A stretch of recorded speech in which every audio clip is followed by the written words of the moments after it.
পৃথিবীতে সেরা শব্দ মা। মায়ের সাথে কখনো কারো তুলনা হয় না। পাহাড় সমান ব্যথা বুকের মধ্যে চাপা দিয়ে হাসি মুখে মা আমাকে কোলে তুলে নিয়েছেন। আমি যখন মায়ের গর্ভে আসি, প্রথম 4 ও 5 মাস আস্তে আস্তে বড় হতে থাকি।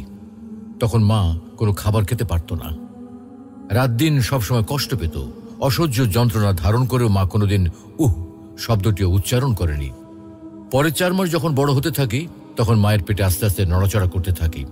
কোনো কোনো সময় মায়ের পেটে লাথি মারার কারণে মা দাঁড়ানো অবস্থা থেকে বসে পড়ত। ব্যথা সহ্য করতে না পেরে বিছানায় শুয়ে এপিট-ওপিট করত। 10 মাস পর যখন এই পৃথিবীতে আসার সময় হয়, তখন শুরু হয় মায়ের সীমাহীন কষ্ট আর ব্যথা। একজন মানুষের নির্ধারিত আছে সে কতটুকু ব্যথা সহ্য করতে পারবে। সন্তান প্রসবের ব্যথা নিয়ে বড় বড় চিকিৎসা বিজ্ঞানীরা বলেন একটা মানুষ সর্বোচ্চ 45 ইউনিট ব্যথা সহ্য করতে পারে। এর উপরে হলে